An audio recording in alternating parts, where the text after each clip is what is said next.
nós vamos estar falando hoje sobre o escudo e a recompensa. Esse é o tema da palavra dessa noite, o escudo e a recompensa.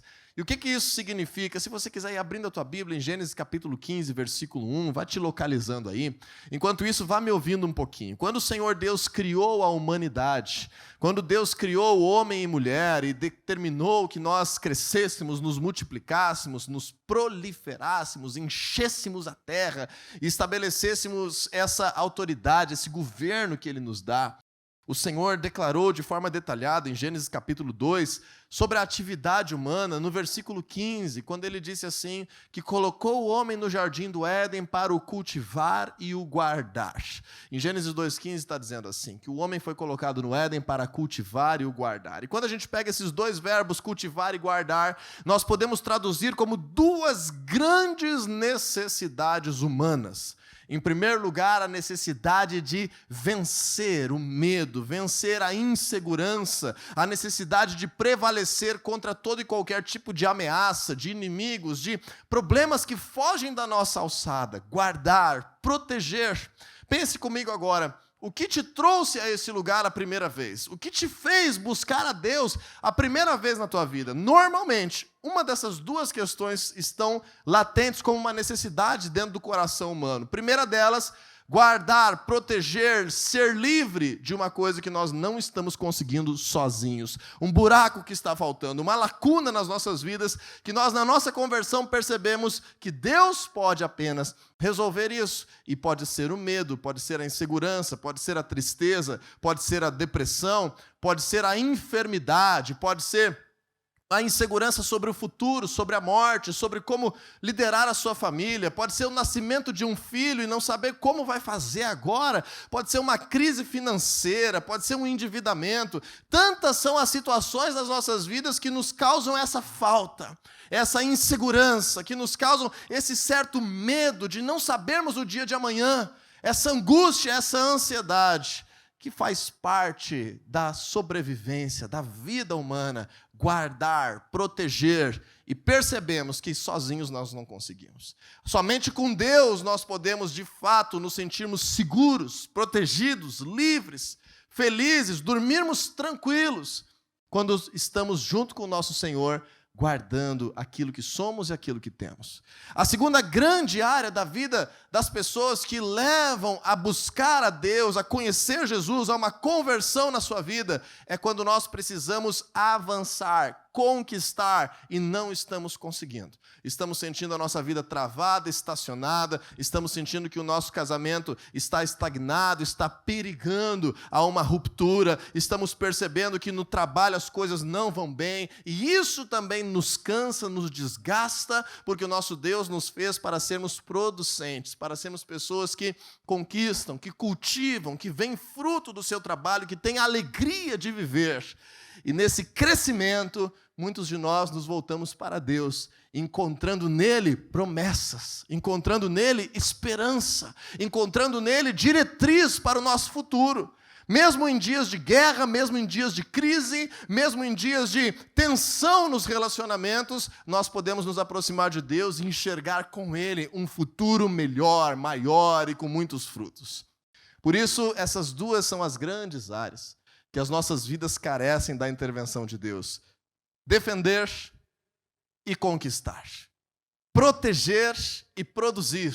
Guardar e cultivar. Poderia traduzir isso como a palavra dessa noite. O nosso escudo e a nossa recompensa. Aquilo que nos protege e aquilo que nos faz avançar, frutificar e conquistar. E por que eu traduzi essa necessidade humana hoje com essas palavras, quem sabe, estranhas para o nosso vocabulário atual? Porque é assim que Deus se revelou a Abraão.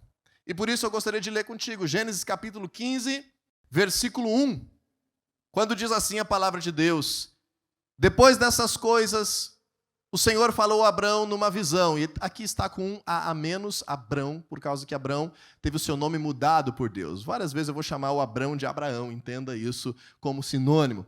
E Deus disse a ele: não tenha medo, Abrão, eu sou o seu escudo. E na NVI diz assim: grande será a sua recompensa. eu tenho que te dizer que a Bíblia sofreu muitas traduções. E alguns textos bíblicos, em algumas versões que foram traduzidas, o tradutor tentou dar uma ajudinha para Deus e colocou algumas expressões, alguns verbos, conectou algumas palavras, como ele interpretou que seria correto. E na NVI, neste versículo, existe um equívoco de tradução.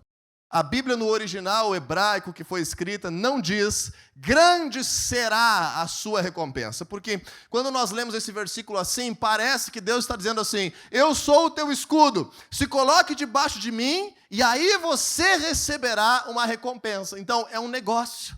Eu me coloco debaixo de Deus em troca de algo que Ele pode me dar. E muita gente está se aproximando de Jesus e das igrejas cristãs para isso. Eu quero entrar para a igreja por algo que Deus pode me dar. E não é essa a essência desse texto. Quando nós vamos para textos mais antigos, traduções mais literais da Bíblia, desse versículo de Gênesis 15:1, não me entenda mal, a NVI é uma das melhores versões que nós temos atualmente, que indicamos para que todas as pessoas usem na sua leitura e devocional pessoal, na versão internacional, assim como a Nova Almeida atualizada, que é uma versão muito boa. Mas neste caso, nós vamos ler agora numa versão mais antiga da Bíblia, que foi mais fiel ao original, em que não se tentou dar essa ajudinha para interpretar o versículo bíblico, porque de fato ele parece um pouco estranho do jeito que foi escrito. Vamos projetar na Almeida corrigida e fiel, na versão do João Ferreira de Almeida, corrigida, que diz assim a palavra de Deus: depois dessas coisas veio a palavra do Senhor a Abrão em visão, dizendo, não temas, Abrão. Agora perceba a diferença, Deus está dizendo, eu sou o teu escudo, o teu grandíssimo galardão. É uma versão mais antiga da Bíblia, essa palavra galardão, vamos traduzir hoje, como a NVI traduziu, recompensa. Agora imagine e perceba comigo a grande diferença do que Deus está dizendo, que quem Ele é na vida de Abraão. Ele está dizendo, eu sou o teu escudo, eu sou a tua recompensa. Eu sou isso na tua vida. Eu sou a personificação da proteção e da confiança que você precisa, e eu sou a pessoa que personifica a maior recompensa de todas que você pode ter. Independente do que Deus pode fazer, Ele mesmo é a tua recompensa. Independente de problemas que você vai enfrentar ou possa trilhar, o Senhor é o teu escudo. E com base nesse entendimento de que Deus é o escudo e a recompensa de Abraão, é que nós vamos construir hoje uma mensagem da Bíblia muito poderosa.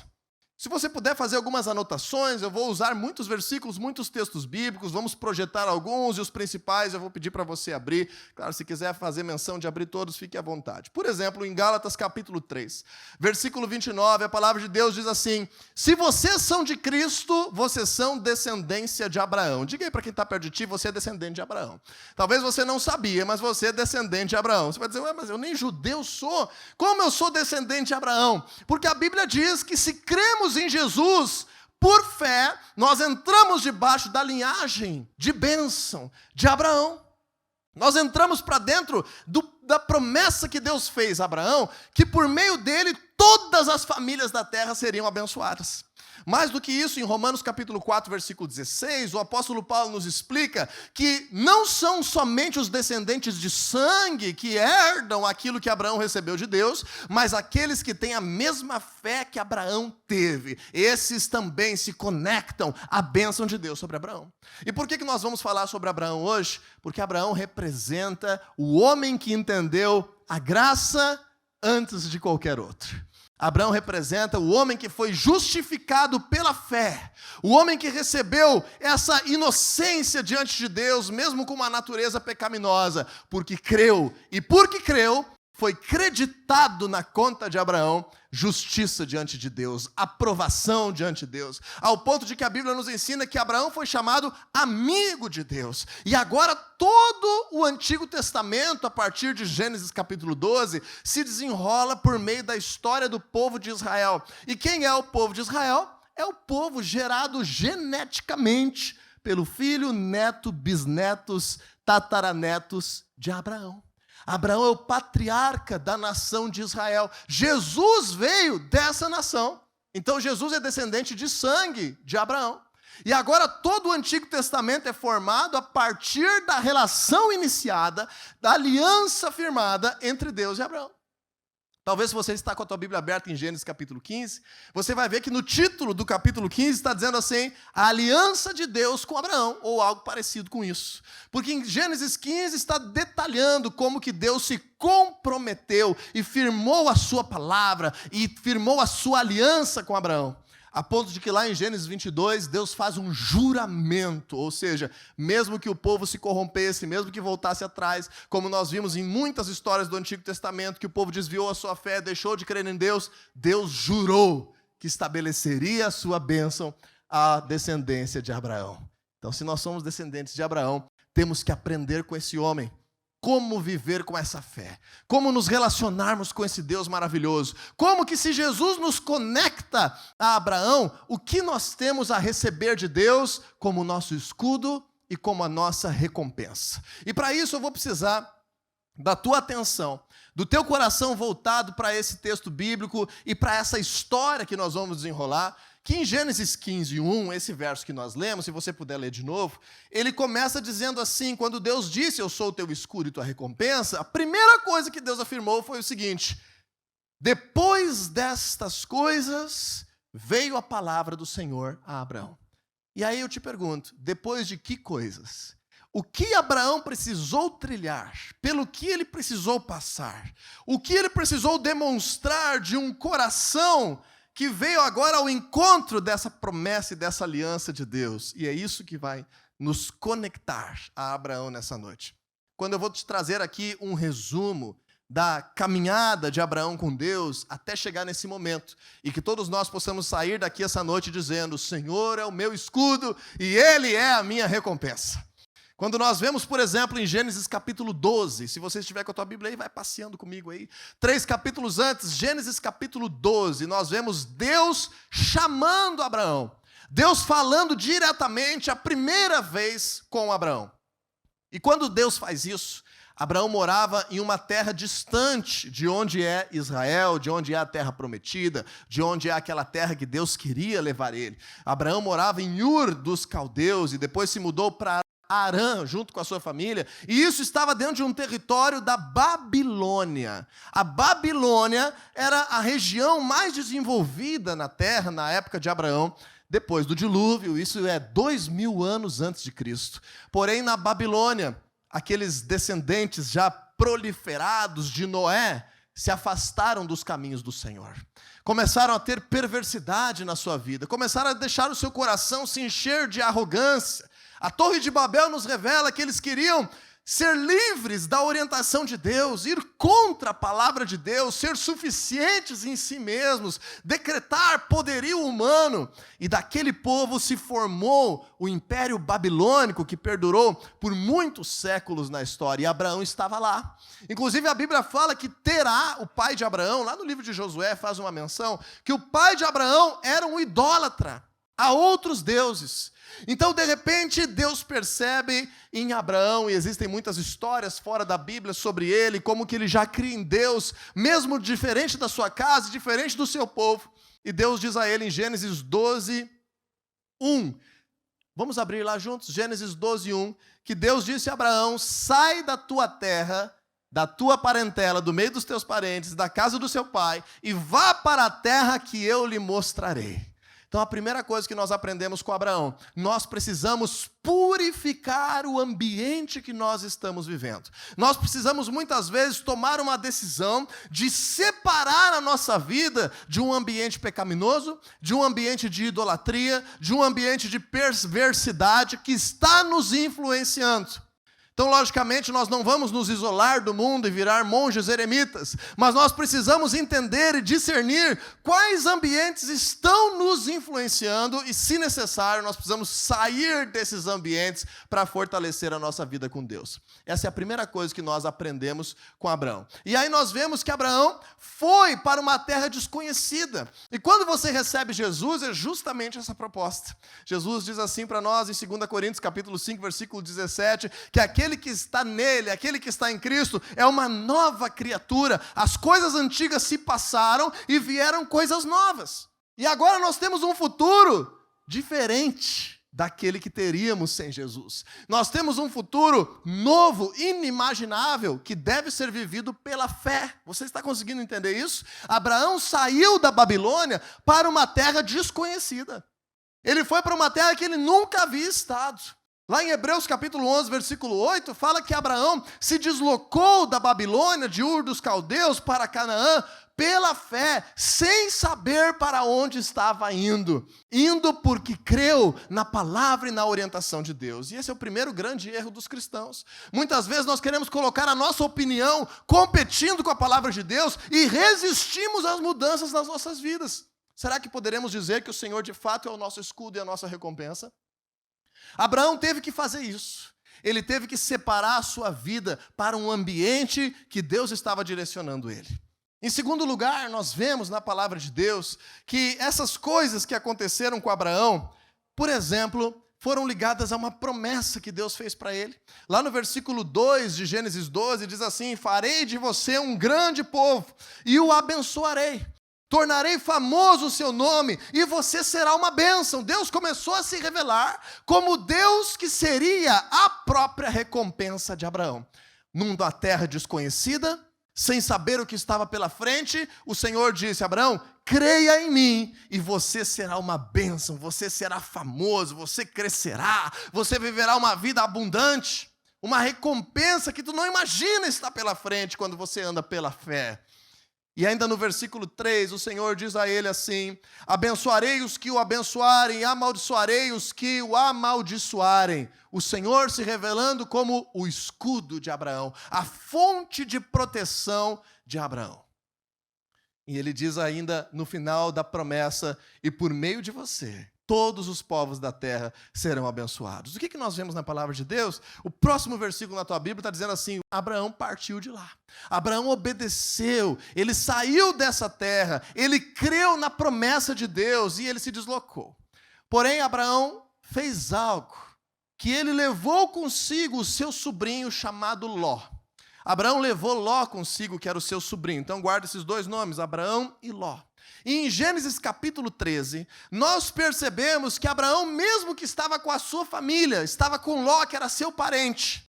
Agora não mais o ambiente cultural, não é mais o ambiente do mundo, não é mais uma separação da perversidade, da idolatria, mas ele estava tendo um relacionamento próximo com alguém que não cria no mesmo Deus. E esse relacionamento próximo se transformou num relacionamento de negócios, se transformou em projetos de longo prazo e começou a haver desavença. E essa é a segunda coisa que nós aprendemos com Abraão. Gênesis capítulo 13, no versículo 12, está dizendo o resultado de uma briga, de uma desavença, que começou a ocorrer entre os pastores de Abraão e os pastores de Ló. Eles tinham enriquecido tanto, prosperado tanto, que não tinha mais lugar para eles estarem juntos. E aí começaram a ter intrigas, começaram a ter problemas de relacionamento. O que Abraão fez de forma muito sábia? Ele disse: Ló, eu não quero brigar contigo, eu não quero ter um problema relacional contigo. Então, por causa que nós cremos de forma diferente, por causa que os nossos pastores, os nossos negócios não estão se entendendo, eu vou precisar me afastar um pouco de ti agora para continuar trilhando aquilo que Deus colocou no meu caminho. Entenda que Deus não está dizendo que nós precisamos abrir mão da nossa família. Deus está dizendo que nós não podemos abrir mão da nossa fé e das nossas promessas. Porque quando nós vemos uma situação muito parecida acontecendo na Bíblia, lá no livro de Ruth, não vai dar tempo de estudarmos isso hoje, mas anote para você estudar. Lá no livro de Ruth fala da história de uma mulher chamada Noemi. E Noemi tinha 2 filhos e 2 noras, e uma das suas noras se chamava Ruth. E agora acontece um imprevisto na vida dessa família, e os seus 2 filhos acabam sendo mortos. E Ruth agora está desamparada, imagine, viúva, em tempos de séculos antes de Cristo. Eram pessoas que passavam muitas dificuldades. Porém, uma viúva jovem poderia ter mais chance de se casar novamente, de ser suprida novamente na sua necessidade. Aí Noemi, a sua sogra, que estava sem condições, chega para Ruth, como Abraão chegou para Ló. E diz assim para Ruth: Ruth, Vá, você é livre, vá fazer a tua vida, vá achar uma nova família para você, vá construir algo novo. Você nem pertence à minha família, você não é minha filha, os meus filhos morreram, então eu estou te liberando. Pode fazer o que você quiser da sua vida e trilhar o teu caminho. O que Ruth faz diferentemente de Ló? Ruth diz assim: eu não vou me afastar de ti. Os teus caminhos são os meus caminhos, o teu Deus será o meu Deus. Para onde tu fores, eu irei. Ruth entendeu que Noemi tinha uma aliança com a bênção de Abraão, com a bênção de Deus sobre a sua vida, e que o melhor caminho para ela era mudar o que fosse preciso, mas não perder a bênção. Entendeu? Com Ló não foi assim, porque Ló tinha um coração obstinado, Ló tinha um coração ganancioso, e muitas vezes nós estamos insistindo em relacionamentos que são influentes na nossa vida, de pessoas que têm crenças completamente diferentes, e aí começa a competir os valores na nossa semana, começa a competir aquilo que nós fazemos lá no nosso trabalho, começa a competir. Não é problema nós temos pessoas que nós nos relacionamos fora da nossa fé, mas quando isso começa a gerar desavença, quando isso começa a ameaçar as promessas de Deus para a tua vida, você precisa demonstrar qual é a tua prioridade. Então Abraão, sem criar uma cisão pessoal com o seu sobrinho, ele disse: Ló, tu tem oportunidade, escolhe o que tu quiser, a terra que tu quiser tu escolha, para o lado que tu for, eu vou para o lado oposto. Abraão sendo o mais velho, tendo autoridade, ele deixou que Ló escolhesse. E quando se deixa que Ló escolha, sendo ganancioso e não servindo a Deus, o que ele fez? Tentou passar a perna no seu próprio tio. Ló olhou e viu as campinas do Jordão. Ló viu um lugar verde, bonito, com belas pastagens, que poderia trazer uma recompensa humana, imediata, o melhor lucro para ele. E Ló disse: Abraão, tio, eu estou indo ali para aquele lado, que é mais fértil, mais bonito, mais frutífero, eu estou indo para o lado das campinas do Jordão. E Abraão disse: ok, não tem problema, eu vou para o outro lado. E Abraão então saiu de onde estava e se estabeleceu em Hebrom. Agora vamos ver comigo o resultado disso em Gênesis 13:12. Veja comigo Gênesis 13:12. Diz assim: Abraão ficou na terra de Canaã, mas Ló mudou o seu acampamento para um lugar próximo a Sodoma, entre as cidades do vale. Você lembra alguma coisa desse nome, dessa cidade? Sodoma. Ló não sabia, nós sabemos, que Sodoma futuramente seria destruída pelo próprio Deus, por causa da perversidade humana, por causa da idolatria, por causa da promiscuidade sexual, por causa da pecaminosidade. Então, entenda que às vezes as propostas mais lucrativas estão de mãos dadas com o pecado. As propostas mais lucrativas estão de mãos dadas com a corrupção, com a perversidade. Veja comigo Gênesis 13:13. Diz assim: os homens de Sodoma eram extremamente perversos e pecadores contra o Senhor. O que a Bíblia está fazendo questão de dizer? Ló, de propósito, se aproximou do pior ambiente que teria, um ambiente pior do que aquele que Deus mandou o seu tio se afastar ali no passado. Ló também vivia lá na Babilônia e sabia que Deus mandou Abraão sair de lá, pois ele foi direto se aproximar do ambiente da perversidade para ter lucros melhores. Você já deve imaginar o que aconteceu com Ló. Algum tempo depois, ele estava no meio. Talvez ele não era o protagonista, quem sabe ele não era o dono dos bordéis de Sodoma, nem dos cartéis de Sodoma, nem sequer das jogatinas de Sodoma, mas ele estava de propósito misturado naquele ambiente para ter lucro e não para servir a Deus. E agora, o que aconteceu? Vieram 4 reis lá da região babilônica, a região mais poderosa da terra, a região com melhores armamentos, que exigiam impostos da região de Sodoma, Gomorra e dos reinos ao redor. E a Bíblia narra no capítulo 14 de Gênesis, agora estamos falando já do capítulo 14, que 4 reis dos reinos do norte, que eram mais poderosos, que exigiam impostos, vieram contra a região onde Ló tinha decidido habitar. Vieram justamente contra aqueles 5 reinos mais fracos que se rebelaram e não quiseram pagar impostos. Você sabe o que aconteceu? O território onde Ló escolheu começou a ser um território de guerra. Começou a ser um território de destruição, de morte. E sabe o rei de Sodoma, sabe o dono da boca, sabe aquele que está à frente da perversidade, o dono do bordel de Sodoma, o homem de mais autoridade, no momento do aperto, será que ajudou Ló? A Bíblia fala em Gênesis 14 que o rei de Sodoma saiu correndo e fugiu e se escondeu. Então não te engane, quando você escolher caminhos diferentes daqueles que Deus tem para ti, achando que está tudo certo, que tem amigos, que as pessoas vão cumprir a sua palavra, se não são pessoas aliançadas com Deus, quando você mais precisar, as pessoas vão fugir e te desamparar. E aí você vem para Deus chorando. Lembra o que nós ministramos hoje? Construa a tua vida em Deus. Não viva de lamentos, mas construa. Se hoje você está lamentando, receba restauração e salvação, mas não espere o próximo lamento. Comece junto com os projetos de Deus para a tua vida. E aí nós vemos em Gênesis 14, que Ló foi feito prisioneiro, junto com a sua família, junto com os seus bens, as suas posses. E enquanto o seu rei fugiu, aquele cara legalzão e malandro se escondeu, Ló foi feito prisioneiro. E agora sai um mensageiro correndo, vai até Hebrom e fala ao tio Abrão: Abrão, Ló sofreu guerra, Sodoma foi conquistada, o rei fugiu, e agora o teu sobrinho e a família dele estão sendo levados de volta para a Babilônia como cativos e prisioneiros de guerra. Lembra que eu falei para você? Nós precisamos nos afastar dos ambientes pecaminosos, mas Deus te chama para ter responsabilidade espiritual com aqueles que estão perto de você. Abraão tinha uma responsabilidade espiritual com a vida de Ló. Ele estava lá no muito bem, obrigado. Ele estava lá riquíssimo. A Bíblia diz em Gênesis 13 que Abraão já tinha enriquecido muito. Abraão podia estar lá no seu sítio, mascando o seu capinzinho, de perna para cima, olhando as suas ovelhinhas, os seus boizinhos, com muitos servos. Abraão estava vivendo a vida abundante do crente. E agora o que você faria quando você sabe que alguém que Deus te chama para salvar está em apuros e você está na tua vida abundante? O que você faria? Te rala, te vira. O que nós gostamos de falar? Eu te avisei, eu falei que seria assim. Qual é o modelo do nosso pai espiritual, Abraão? Ele vai lá, se levanta, sem ser afetado por nada.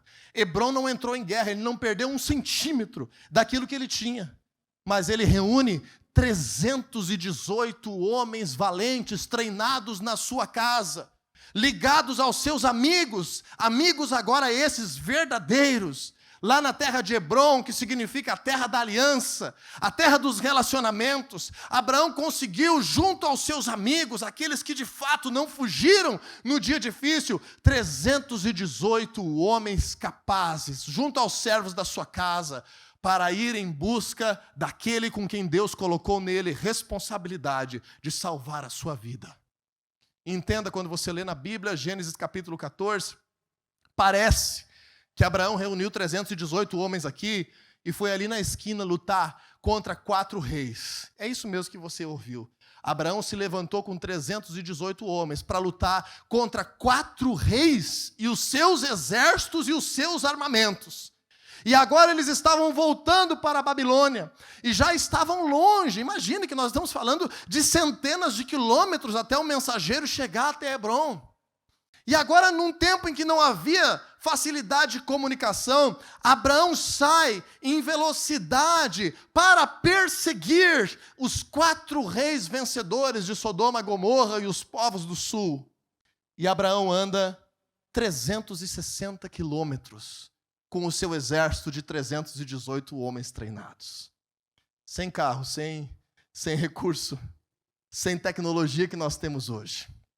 Talvez algumas pessoas não andam 2 quilômetros para buscar a Deus ou para evangelizar alguém que está se perdendo, mas Abraão andou 360 para ir em busca do seu sobrinho que perdeu uma guerra, que escolheu a recompensa humana, que não tinha responsabilidade contratual com ele.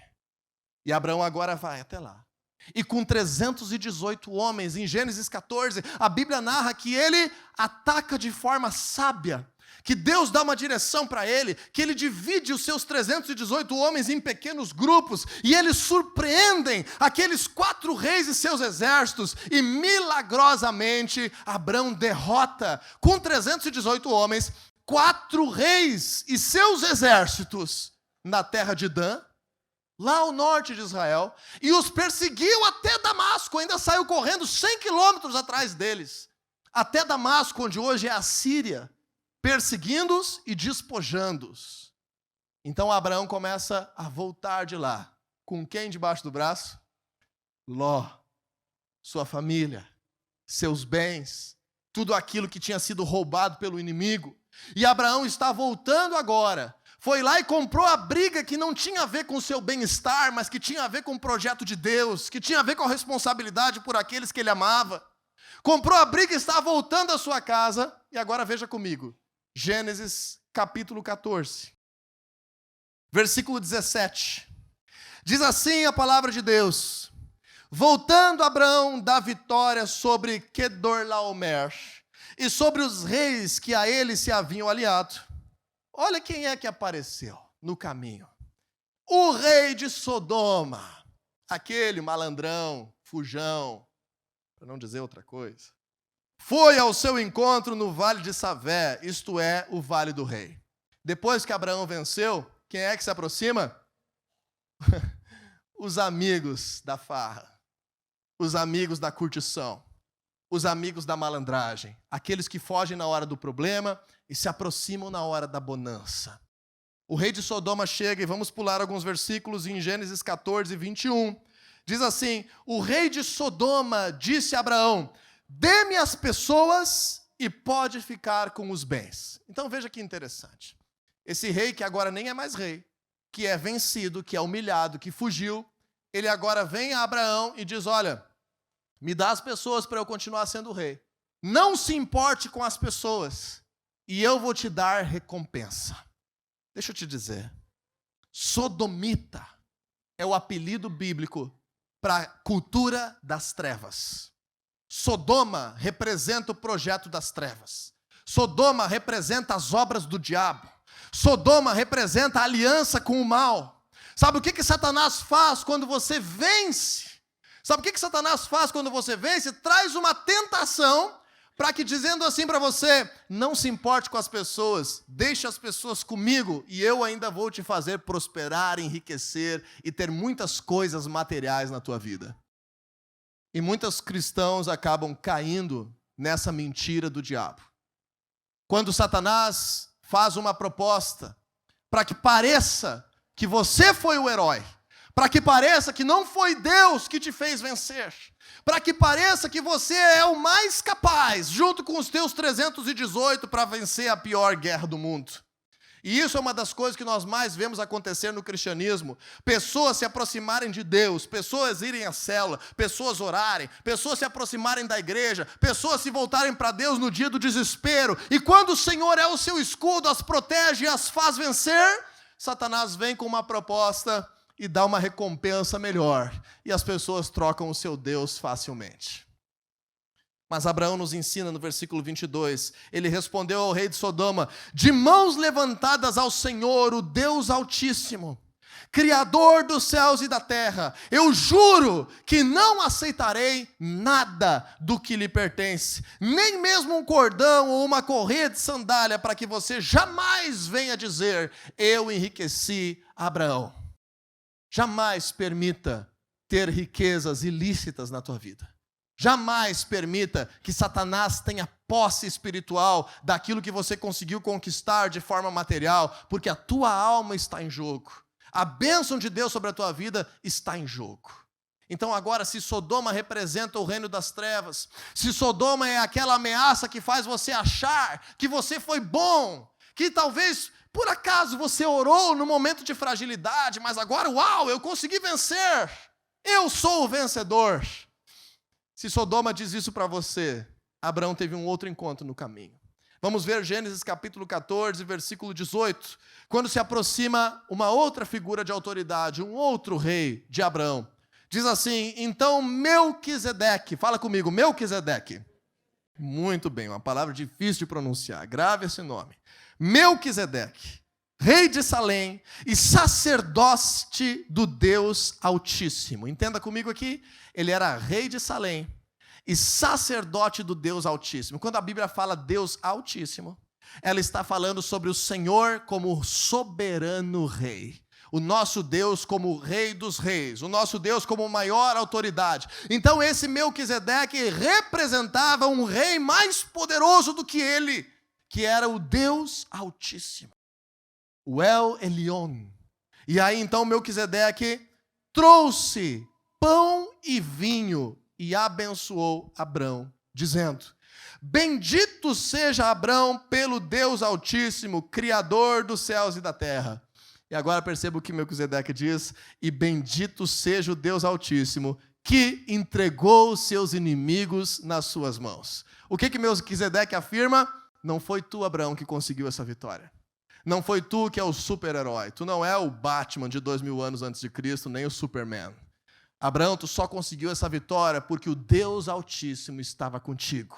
Porque Ele entregou os teus inimigos nas tuas mãos. E é isso que Jesus representa para as nossas vidas. Jesus nos lembra todos os dias que nós temos perdão, que nós temos graça, que nós temos bênção por causa do sacrifício dele na cruz. Porque lá em Hebreus capítulo 7, versículo 3, a Bíblia declara que Melquisedeque é semelhante ao Filho de Deus. Há uma analogia, há uma tipologia, há uma simbologia de Sodoma com reinos de trevas e as esferas de atuação de Satanás.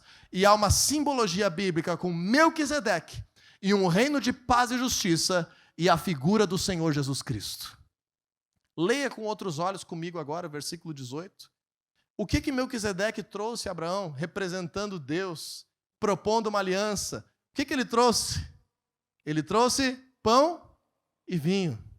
Quem é o outro que trouxe pão e vinho, simbolizando uma aliança com Deus nas nossas vidas? O nosso Senhor Jesus Cristo.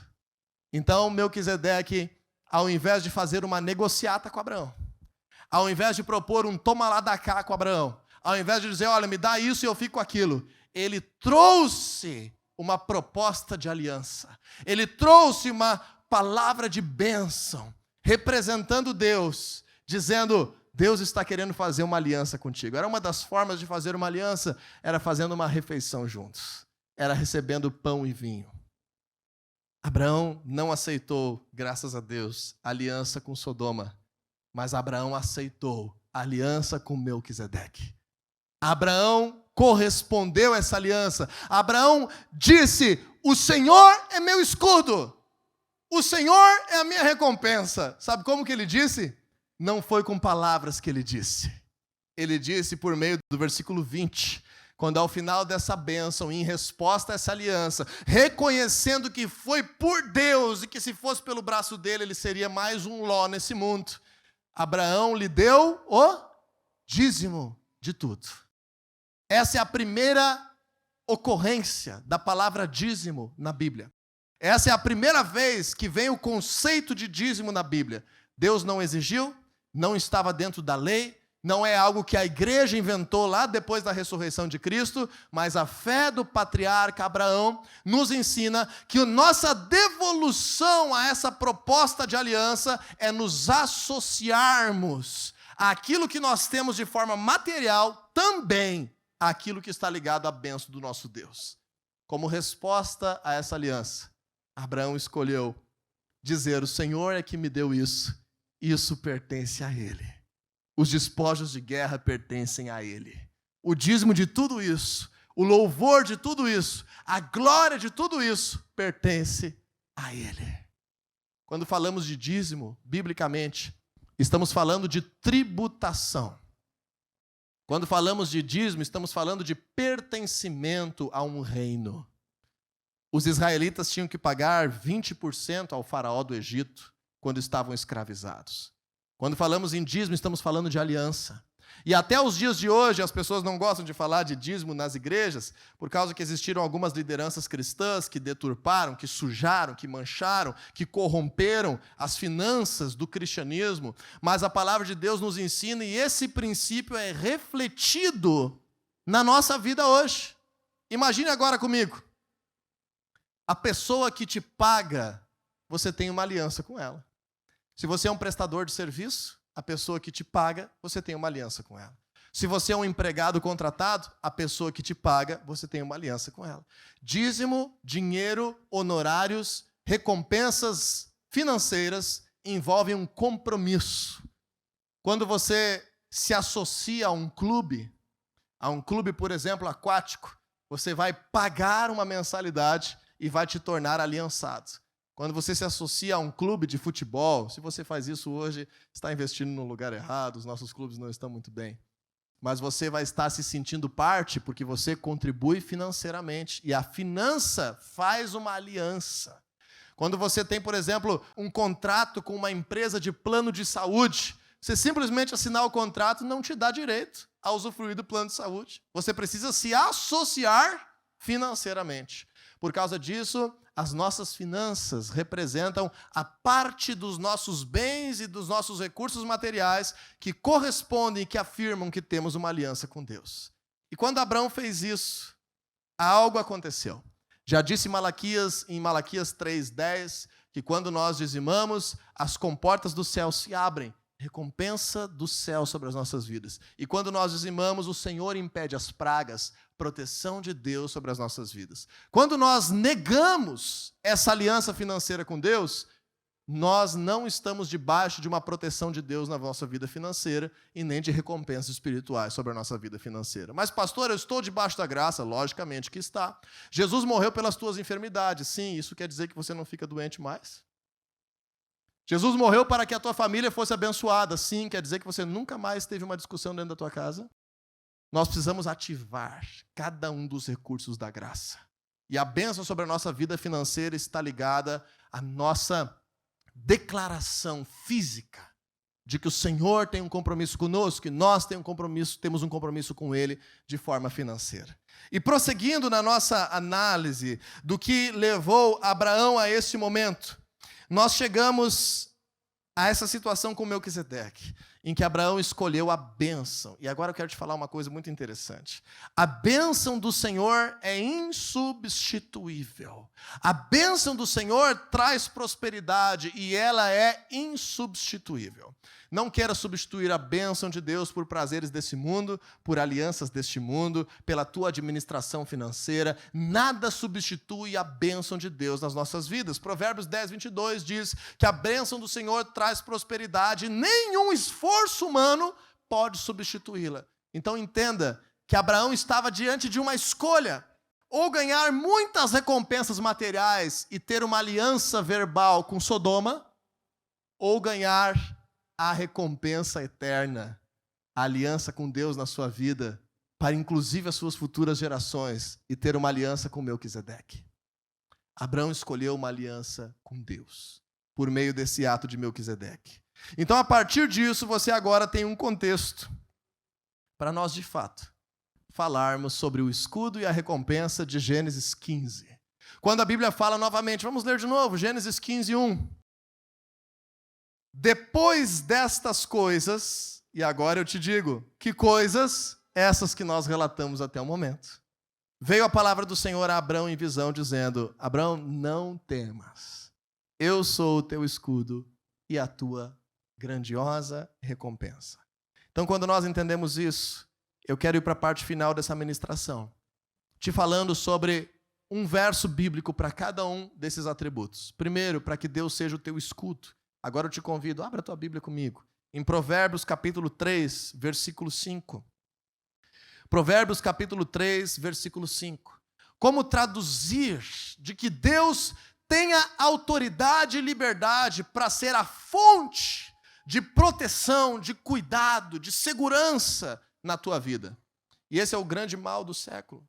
E eu me incluo nisso, na nossa tendência humana do século 21, nós acabamos sucumbidos pelas preocupações, pelo estresse, pelo dia de amanhã, pela crise econômica, pelos boletos, pelas contas que temos a pagar. Nós acabamos nos tornando o Deus da nossa segurança.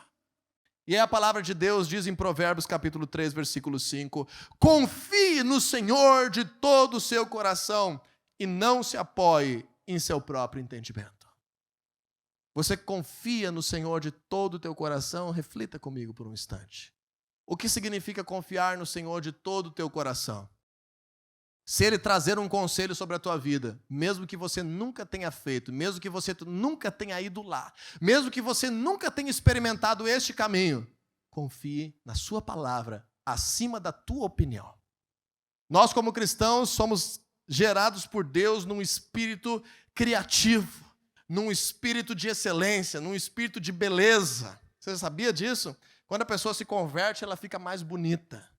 É isso que revela os anos do cristianismo. Olha uma foto de você antes de servir a Deus e você vai ver o que eu estou te dizendo. Nosso semblante muda, nossa aparência muda, nossa excelência muda, porque o Senhor nos dá criatividade, nos dá beleza. O Senhor floresce a nossa vida com criatividade. Mas agora existem coisas que estão na nossa alçada de ter pluralidade. E outras coisas que eu digo a você como pastor hoje, ai de mim eu ter uma opinião divergente da palavra de Deus. Ai de mim achar que eu sei que algo é melhor para a minha vida, sendo diferente daquilo que a palavra de Deus declara. O meu fim estará próximo. Porque quando nós nos tornamos cristãos, entenda uma coisa comigo. Você não é cristão. Você está do mesmo lado das trevas, mesmo que inconscientemente. A natureza pecaminosa diz isso. Então as coisas até dão certo quando nós fazemos do jeito que não é o jeito de Deus, aparentemente e momentaneamente. Quando nós nos tornamos cristãos, a Bíblia fala em Colossenses 1,13 que somos resgatados de um domínio de trevas e transportados para o reino do seu Filho amado. Quando isso acontece, 1 Pedro 5,8 diz que agora aquilo que não nos fazia mal no momento, Satanás se torna como um leão rugindo ao nosso redor, tentando um momento que possa nos tragar. Então, a maior imbecilidade humana é fazer uma aliança com Deus e não cumprir os seus princípios e ficar tomando prejuízo das trevas que vai ter brecha para destruir a tua vida, porque estamos num contexto de batalha espiritual. Uau! Isso é muito importante entender. Então, se servimos a Deus, sirvamos por inteiro. Se servimos a Deus, sirvamos 100%. Se confiamos em Deus, confie para o teu casamento, confie para o teu dia de trabalho amanhã, confie para ter comida na tua mesa mês que vem, confie o teu Deus para o teu desenvolvimento profissional, confie os teus sonhos em oração, confie o teu jeito de ser pai, o teu jeito de ser marido, o teu jeito de ser esposa, confie para ser um filho melhor, confie para você trabalhar nessa terra, confie as tuas finanças a Ele, confie o teu coração ao Senhor. Confie, busque a palavra de Deus, busque o seu conselho, confie nele de todo o teu coração. E como recompensa, eu quero trazer um texto bíblico que está aí no livro de Salmos, capítulo 16, verso 2. Salmos 16, 2. Esse texto de Salmos é um texto também muito interessante da Bíblia. Quando o salmista diz assim, ao Senhor declaro, vamos ver na NVI, tu és o meu Senhor, não tenho outro bem, não tenho bem nenhum além de ti. Quando a gente lê isso, a gente vai dizer, é um mendigo que está escrevendo isso. É uma pessoa que realmente está na miséria completa e está dizendo, Senhor, tu és a única coisa que me restou.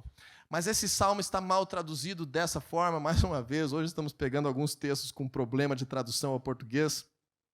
Eu quero que você entenda que o salmista está querendo dizer que mesmo com todas as suas riquezas, os seus bens e qualquer coisa que ele pode conquistar nessa terra, até mesmo os filhos gerados, o seu legado na história, ele desconsidera isso como algo que realmente ele queira possuir, comparado à presença de Deus. A versão do Rei James atualizada da Bíblia diz assim, esse mesmo versículo, ao Senhor declaro, tu és o meu Senhor, escute, não tenho bem maior além de ti. Talvez assim a gente compreende um pouco melhor. O que significa Deus ser a nossa recompensa? O que significa o Senhor ser a tua recompensa? Entenda comigo algo, gente. Existe uma infinidade de pessoas dentro das igrejas buscando a bênção e não buscando a Deus. Existe uma infinidade de cristãos na nossa nação buscando o que Deus pode dar e não quem Deus é. Me entenda que se você buscar o que Deus pode dar e não quem Deus é, você até pode perseverar, mas no momento da tua vitória, se Satanás te oferecer algo maior e melhor e disfarçado para te dar, você terá um risco muito grande de cair e romper a tua aliança com Deus. Abraão entendeu que ele não precisava do que Deus podia lhe dar, ele precisava de Deus na vida dele. O Senhor é o meu escudo. Se o Senhor é o meu escudo, não importa a guerra que eu enfrente. Se o Senhor não é o meu escudo, cada guerra que eu enfrentar, eu vou primeiro me desesperar e buscar ajuda e ficar numa aflição e tentar resolver aquele problema e com medo do futuro. Se o Senhor é o meu escudo, não importa a dificuldade que venha pela frente, Ele vai me proteger, me guardar, me livrar e me fazer salvo. Se o Senhor é a minha recompensa, eu não busco Ele por aquilo que Ele pode me dar hoje. Pelo contrário, deixa eu te fazer uma pergunta. Se Deus não te der nada do que você está pedindo a Ele, você continuaria buscando a Ele? Você já tem conhecido Deus o suficiente para entender que Ele sempre vai saber o que é melhor para a tua vida e que, como um pai, às vezes não é o momento, às vezes você vai receber algum não, às vezes você não está percebendo que está caindo numa armadilha. O Senhor precisa ser a nossa recompensa, porque se o Senhor for a nossa recompensa, existem coisas que o dinheiro não pode comprar e que o nosso Deus pode produzir. Existem coisas que as trevas não podem gerar e que o nosso Deus pode fazer. As coisas que nós conquistamos com o nosso trabalho podem passar num piscar de olhos, mas o nosso Deus é uma recompensa eterna. E aí terminamos com o texto de Gênesis 15, mais uma vez, por favor. No versículo 2, Abraão tinha uma angústia dentro de si. E ele pergunta: ó soberano Senhor, que me darás se eu continuo sem filhos? E o herdeiro que possuo é Eliezer de Damasco. Olha o que Abraão está dizendo para Deus: Senhor, eu sei que o Senhor é a minha recompensa, mas eu não preciso de bens. Para que a sua promessa se cumpra, eu preciso de um herdeiro. Deus havia liberado uma promessa para Abraão, e Abraão já estava com idade avançada e não tinha um herdeiro. Sodoma não te pode dar um herdeiro. Sodoma não pode fazer as bênçãos de Deus se cumprirem na tua vida, as promessas de Deus se cumprirem na tua vida. Entenda a diferença agora entre você buscar a recompensa do momento e você ter Deus como a tua recompensa. Você tem a fonte dentro de você. Você tem a fonte de proteção, o escudo é o teu Deus, você tem a fonte de bênção dentro de você. Então, quando Deus ouviu isso, ele disse: não te preocupa, Abraão. Não vai ser o teu servo que vai ser o teu herdeiro. Vai ser um filho gerado por você. Deixa eu te falar uma coisa. Sai da tua tenda agora. Olha as estrelas do céu. Tu consegue contar, Abraão? Assim será a tua descendência. Olha aqui, Abraão, a areia do mar. Olha aqui essa areia múltipla. Tu consegue contar quantos grãos tem aí? Assim será a tua descendência, porque eu vou fazer ser gerado um filho por meio de ti. Essa foi a palavra de Deus a Abraão. Entenda que quando nós escolhemos o Senhor como nossa recompensa, tudo muda no nosso futuro.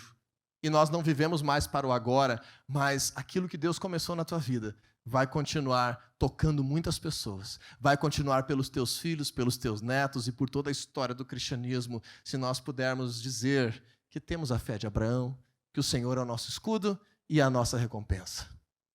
Às vezes eu vejo algumas mães buscando a Deus apenas em prol dos seus filhos. E a mãe, com um coração amoroso e disposto, clama: Senhor, impede que o meu filho seja enganado. Senhor, livra o meu filho das drogas. Senhor, faz com que o meu filho possa prevalecer no seu emprego. E acabamos buscando apenas bênçãos pontuais de Deus para as nossas vidas. Não é um problema fazer isso, desde que você tenha clareza de que o Senhor está dentro de ti e que Ele é a tua recompensa. E não busque Ele apenas porque Ele pode te dar. Deus prometeu que Abraão seria famoso.